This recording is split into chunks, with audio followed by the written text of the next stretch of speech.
Um, welcome, Karen, to the VO Dojo 21 questions. So happy to have you join us.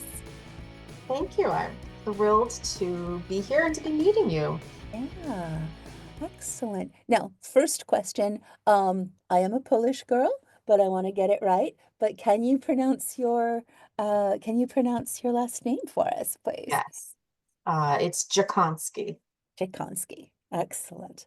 My family are Zielinskis, so People get stuck on the first four letters, but once you get past that, it's easy. Dziekonski.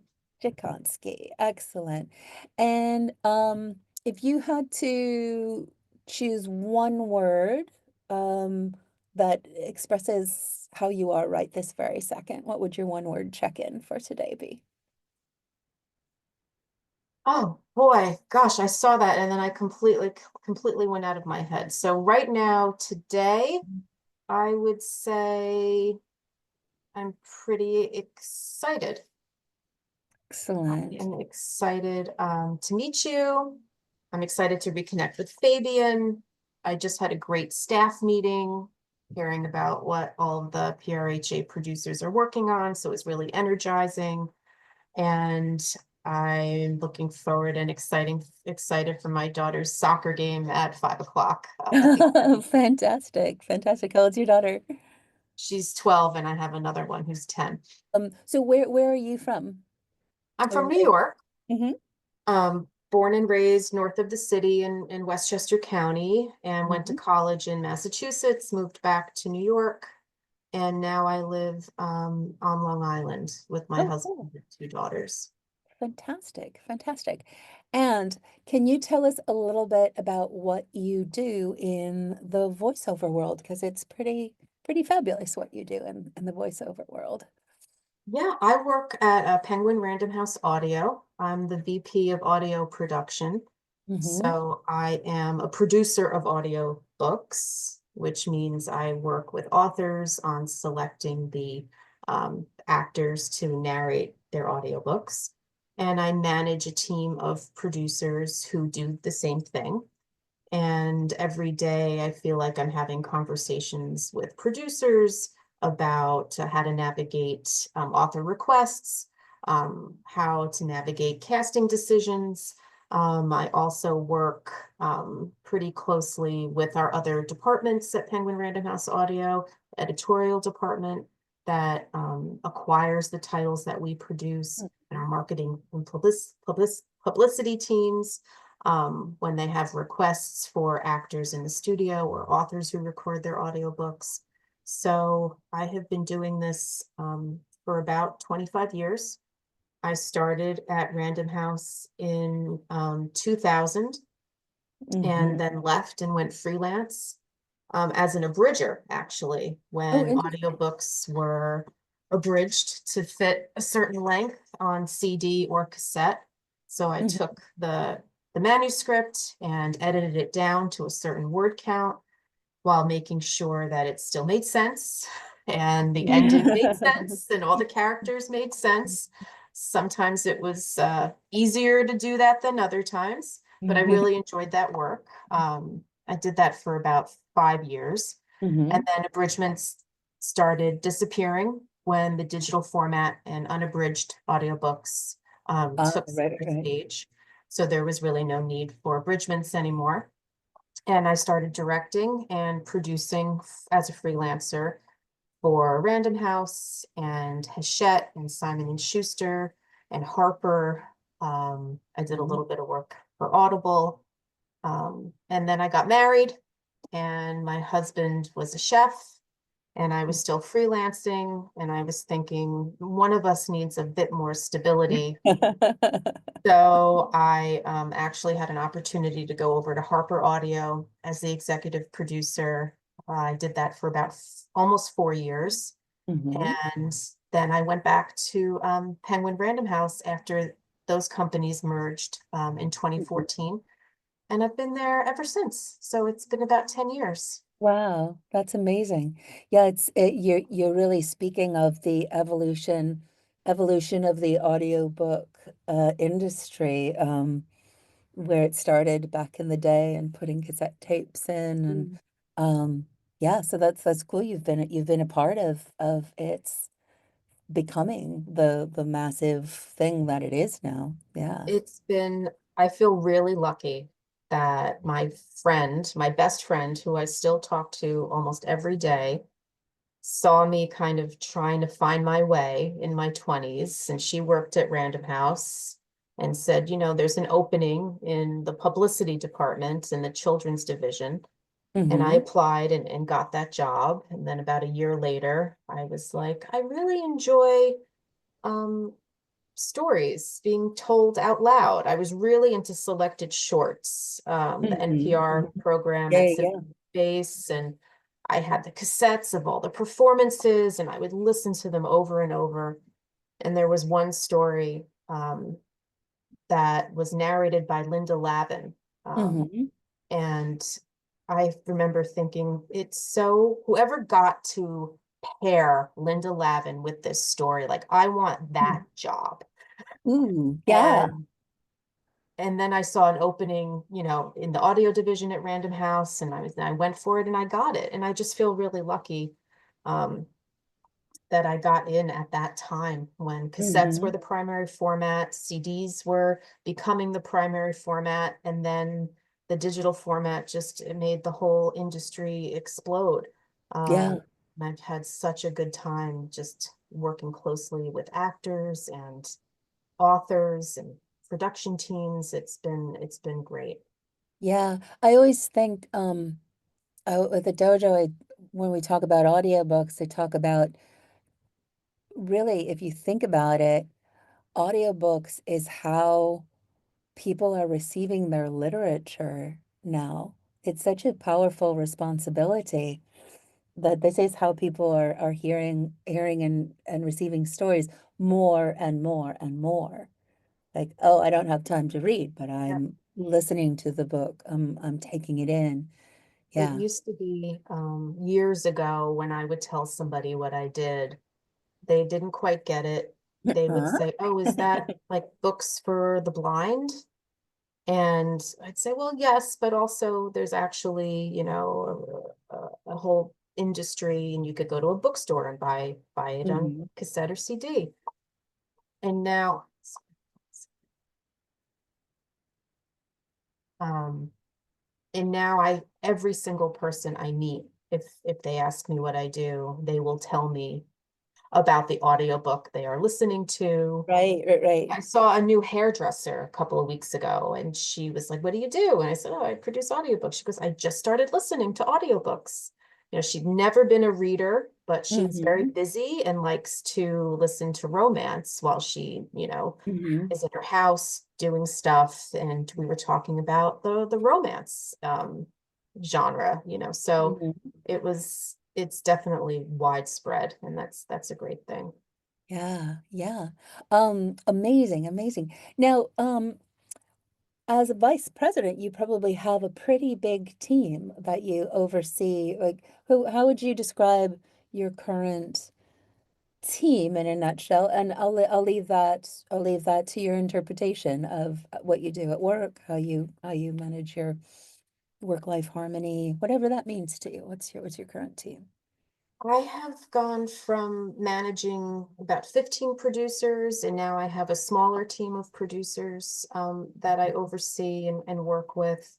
It's kind of our producer team is probably at 18 total producers, from associate producers to producers, executive producers, senior executive producers, and I share oversight of the producers with a colleague. Hmm. So I work with the executive producers and the senior executive producers.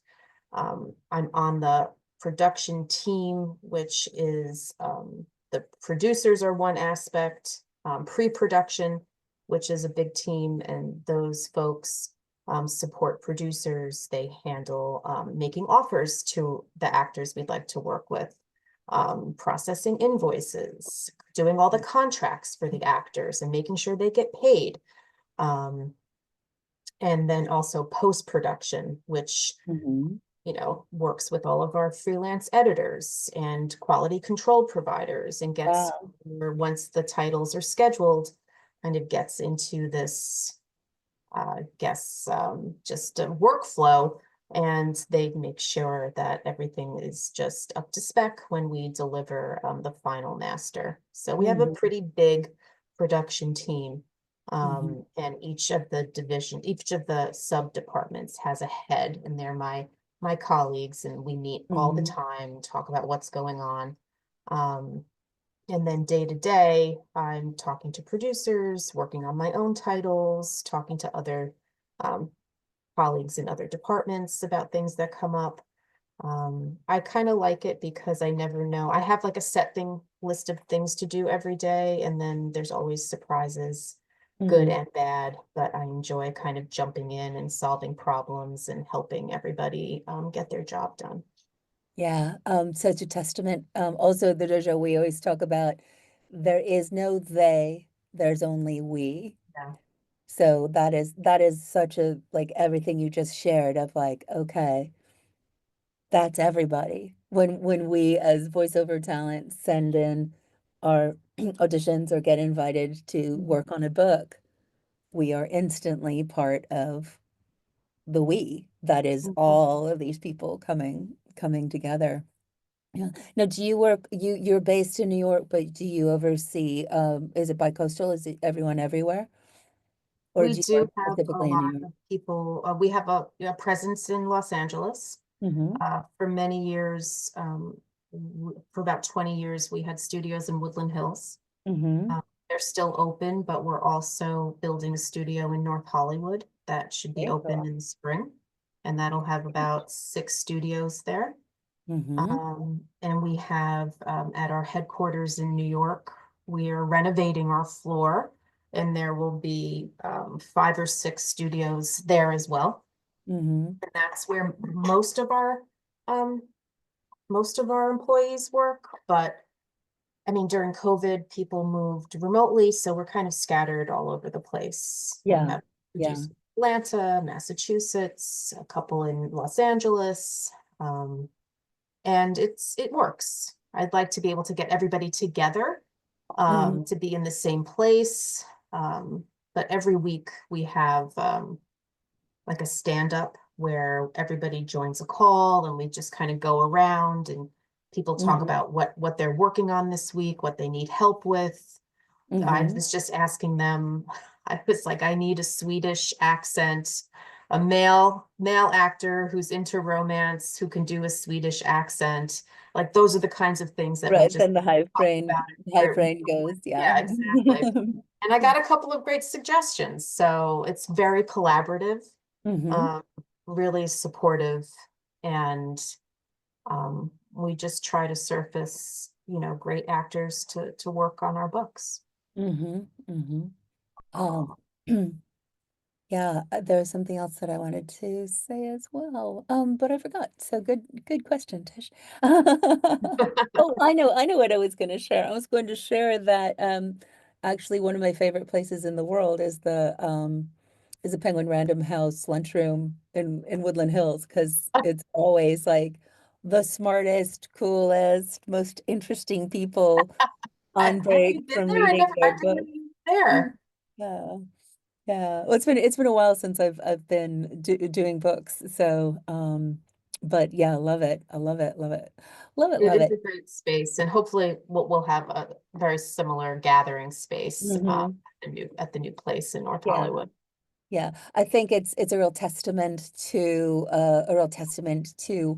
what the audiobook community is, that it's smart, disciplined, driven, interesting people who tell stories together. So Yeah, I mean, yeah. they're all, I think it's just filled with really good people, Hmm. um, who are just fun to be around.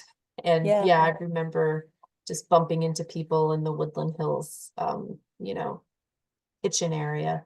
And it's like a real sense of community. Hmm. Yeah. And riffing off of that, can you talk a little bit? I know Fabian connected us through the mentorship program. Can you talk Mhm. a little bit about what that is and what your involvement in it is? Yeah, the mentorship program is something I'm so happy to be a part of. A few years ago, Dan Zitt and Kelly Gilday, who I work with, they decided to create a program where actors who have been wanting to get into audiobooks have an opportunity to get paired with a Penguin Random House producer and get some training in narration and talk about what the business is like and really get like a foot in the door of the Mhm. industry. Usually it is folks from underserved communities. Mhm. And I think like right now I'm going through applications, helping, like we have a team of producers kind of reviewing applications because we think we got, you know, 1,400 applications for about 20 Wow. positions. So it, Wow. and this is our fourth or fifth, this will be our fourth or fifth class of mentees. And then we meet with them for about 6 months. There's Mhm. a whole kind of syllabus that we have to get through with our mentees. And and then at the end, they do like a showcase where all Mhm. the producers are on a Zoom call and the mentees call in at their given time and they read a 3-minute piece that they've Okay. prepped with their mentor. And they also do a demo. So we have a website called Ahab. It's a Mhm. casting Mhm. platform. And we use it. It's a big resource for Penguin Random House producers. So if I'm thinking of a project and I'll just go on Ahab and search and see who pops up and I can hold auditions through it. So we want all the mentees to create an Ahab profile. And Mhm. to that end, we help them select pieces for their demo. And then we book the studio time and we set aside a time to actually record the demo and we have it edited for them. And then they upload it to their profile. They can use it to, on their own websites. Um, and at the end, hopefully they have some of the tools that and knowledge that they need to kind of go forth and try to get work Mhm. in the industry.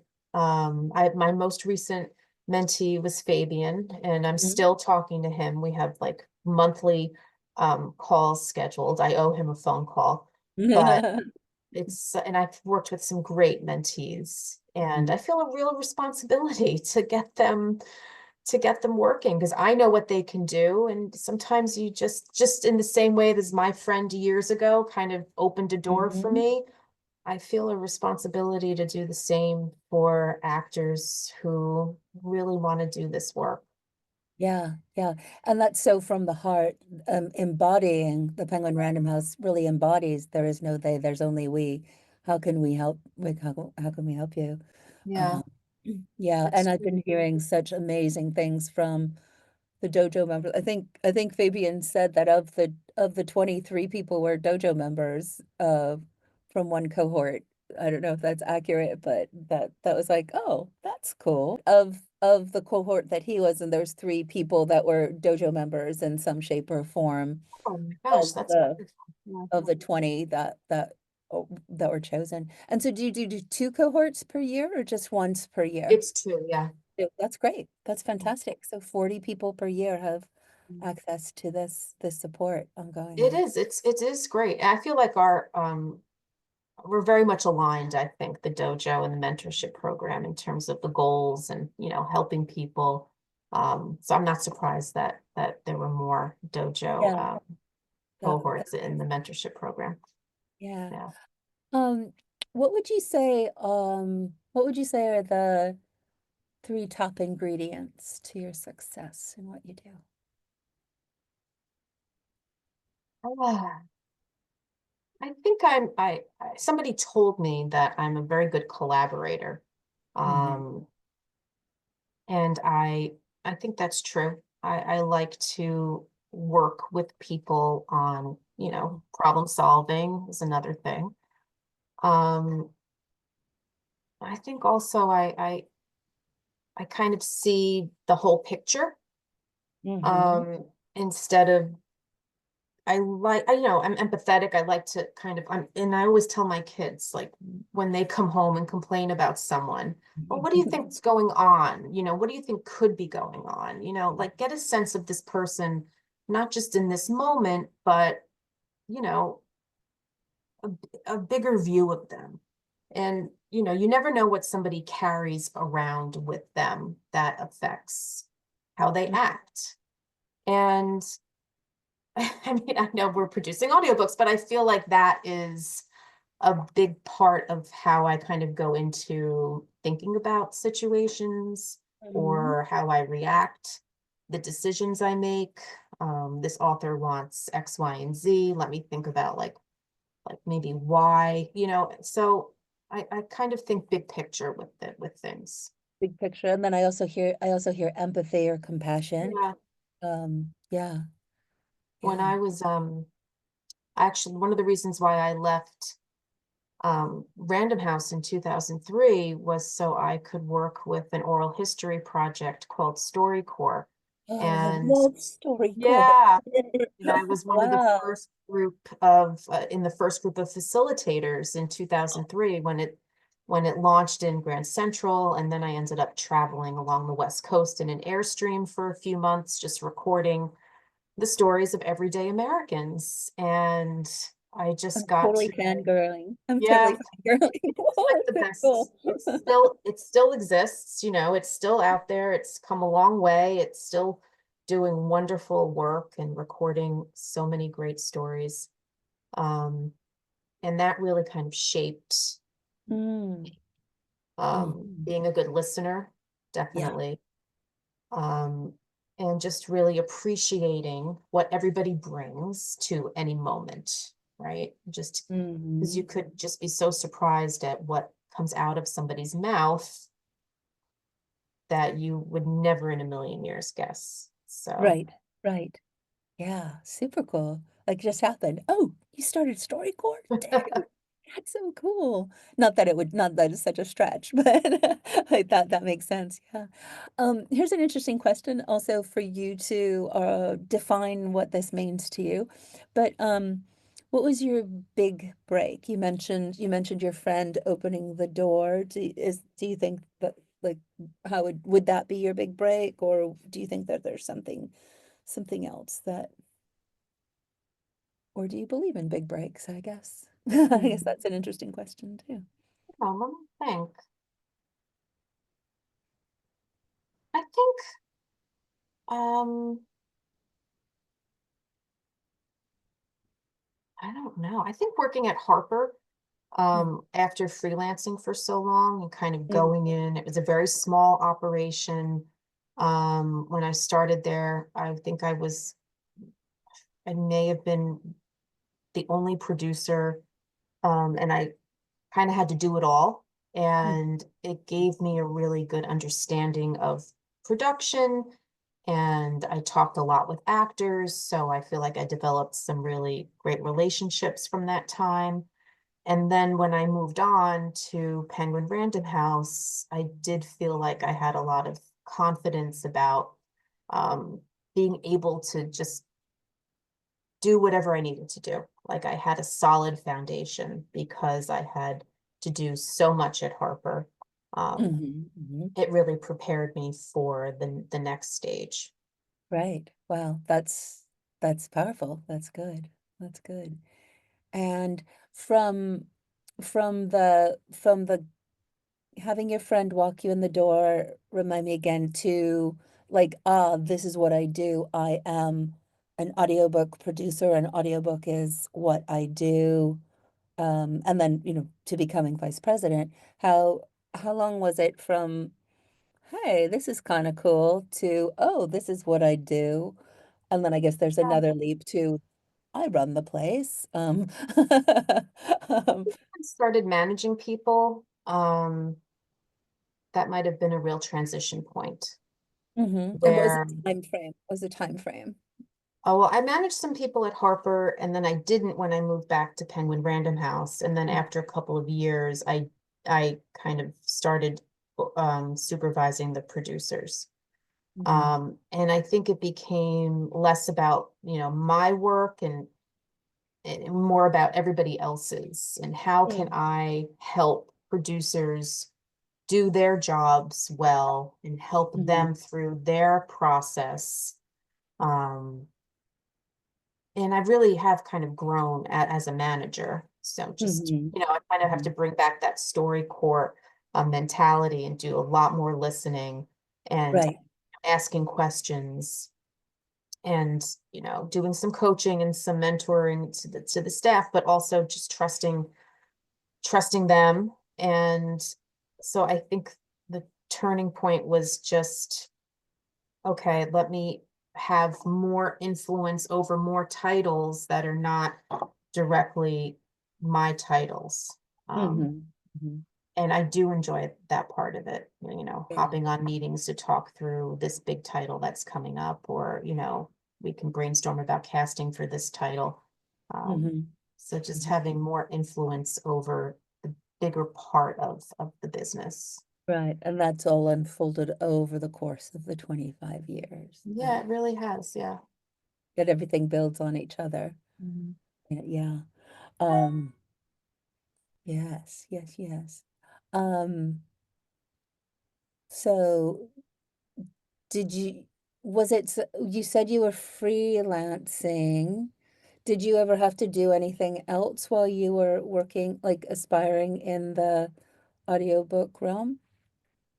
Did Did it? For a couple of years, I worked with StoryCorps part-time Uh-huh. while I freelanced. Mm-hmm. Um, and then I ended up freelancing full-time for a few years. Mm-hmm. The abridgment work was kept Right. me pretty busy. Mm-hmm. Um, and then when I started doing more freelance producing and directing, um, it wasn't where I feel like I didn't shine in the way that I excelled at, like, doing abridgments. Mm-hmm. Um, for me, directing was really the hardest part of the job. Mm-hmm. And sometimes I felt like I really wasn't being there for actors Mm-hmm. in a way that really supported them. So going back on staff and then being able to produce and cast and then hire a director to work with an Mm-hmm. Oh, actor, like that's. that's definitely where, you know, my strengths are. I mean, Mm-hmm. I could direct, and I work with a lot of authors who read their books, but we have some producers on staff who are true directors. Mm-hmm. And I just don't think that is my area of strength. Yeah, interesting, interesting. And what I do here is as everything you've been sharing is you have, it sounds like you have super producer brain. Like it's something we instill in everybody at the dojo, like, okay, you need to be an artist, and then you also have to develop your producer brain. What's the big picture? How does everything fit? Who's doing what? How? And usually it's you at first. Yeah. Yeah, That's producer brain. definitely, I think that's true. I definitely am a producer first. I like kind of assembling the team around a project.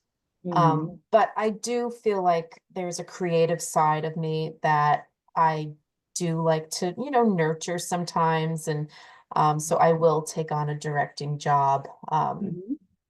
just to get that sense of accomplishment. And Hmm. it's just a different feeling, when you're Yeah. in the studio, really kind of in the zone with an Yeah. actor, and really influencing how something ends up coming out. um, Yeah.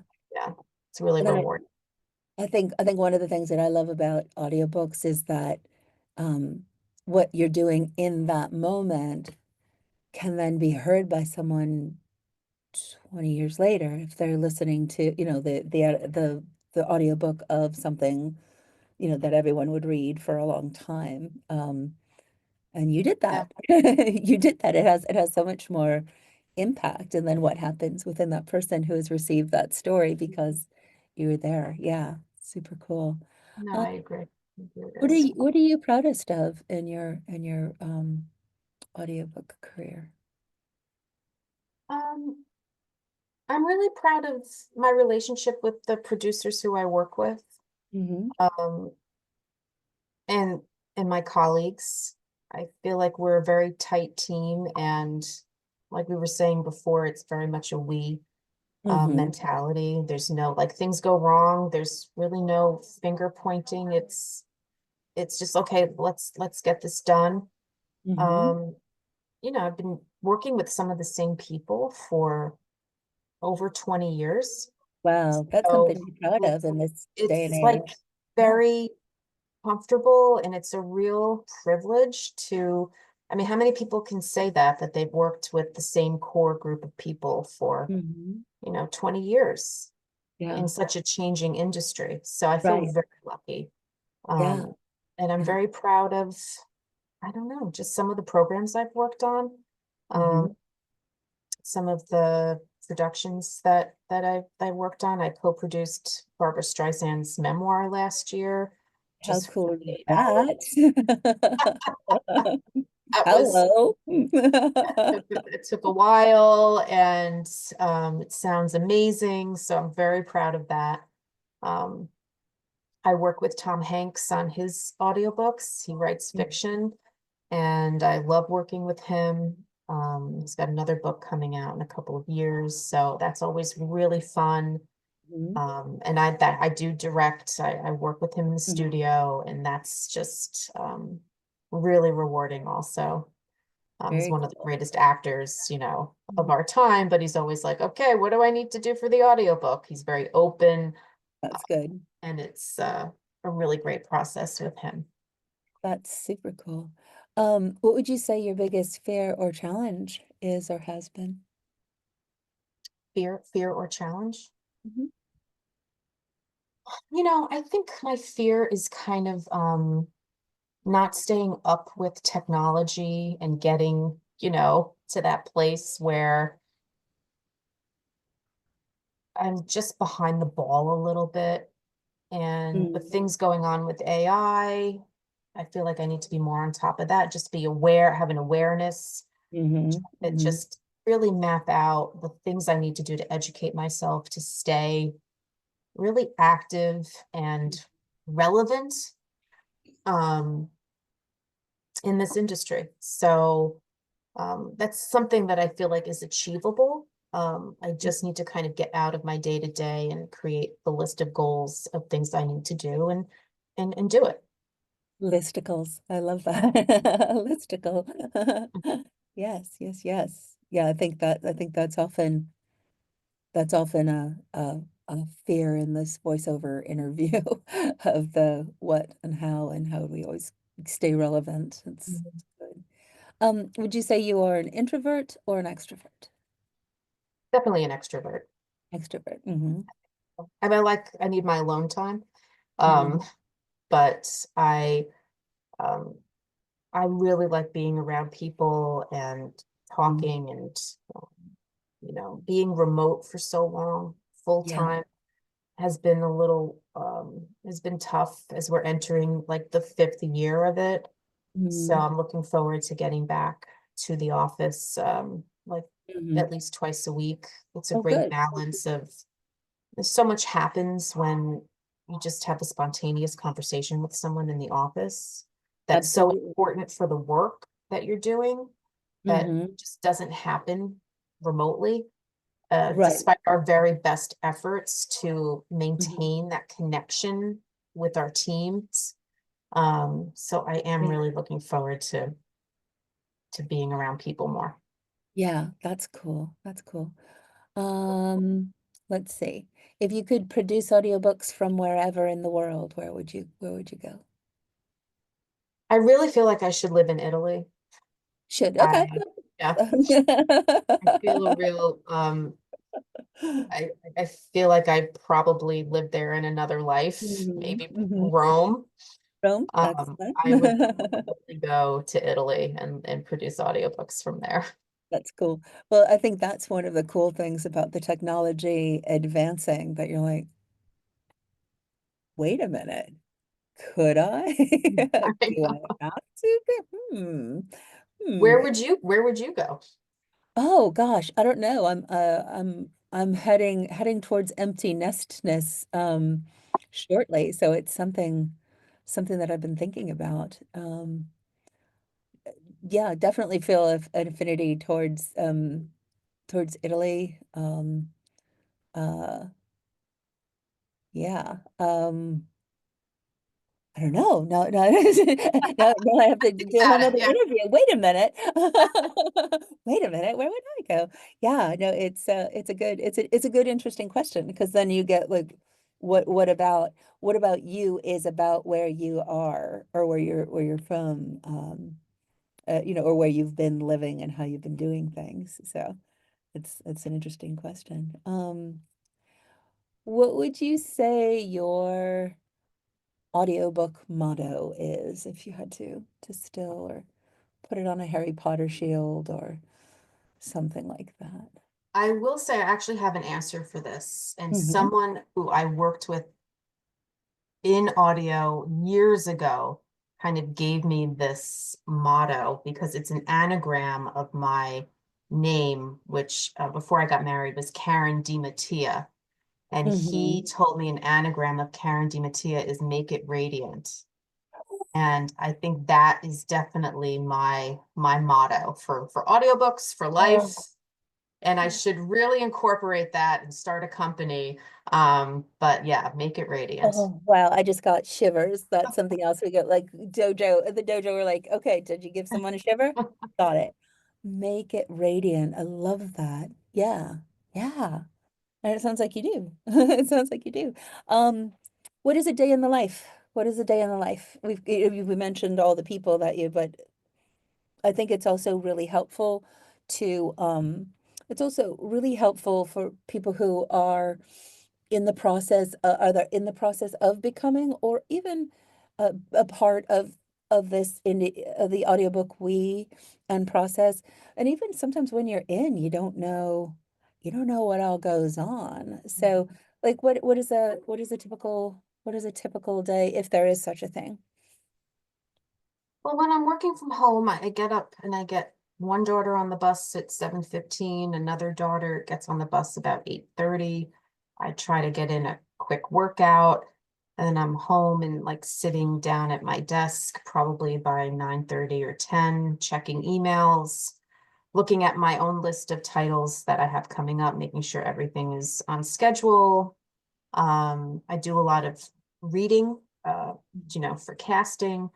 Hmm. I have some staff meetings every day. I meet one-on-one with producers, and then we have like a bi-weekly staff meeting. Um, and then it's kind of like just seeing what pops up. Hmm. Because it does. We produce over 2,000 titles a year. Wow, that's a lot of So chances books. are questions need to be answered, something surprising pops up on a daily basis, definitely a weekly basis. Mhm. Um, so I also like to spend time learning from other producers about who they enjoy working with. Um, I feel like they always give me great suggestions. Even before I hopped on our call, I was asking my colleagues about, that Swedish narrator. I got a couple of great Mhm. suggestions. I check out voices. I go on Ahab. I might hold some auditions. I get a lot of emails from actors, and I'm not always great at responding, but I really try because I know what it means to them. So I try to spend, if not every day, every couple of days, I try to get back to actors to just say, thank you for Mhm. reaching out. I really love it when actors take a look at what we have coming up. They can go on our website and see what titles are coming up and then say, oh, I actually I could audition for this title. I think I might be a good fit. Like that that's amazing to get that kind of email Mhm. because then they've already done some of my job for me, right? Right, right, And right. I say, okay, let me check them out. I can see, oh yeah, this could actually work. So I suggest them to the author and see Mhm. what happens. So that's the best kind of Yeah, communication I can get from an absolutely. actor. And if it doesn't work out, I let them know. But I do really try to create, maintain relationships with actors who reach out to me.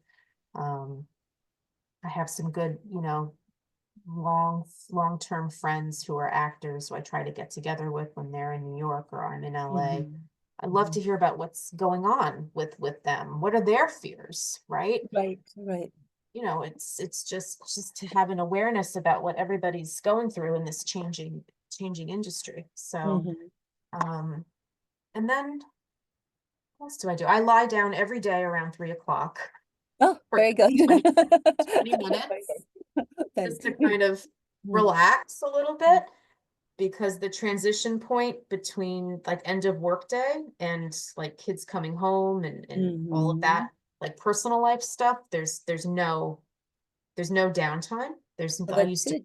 I used to have that train ride home to kind of help Mm, me decompress a little bit. So yeah. let me lie down for 15 minutes and um, just try to rest a little bit. That's beautiful. I like that. I'm going to adapt that. That's it's hard when you work from home all It the really time. So yeah. And the last of the 21 questions. Knowing what you know now, what would you t say to yourself at the beginning of your career?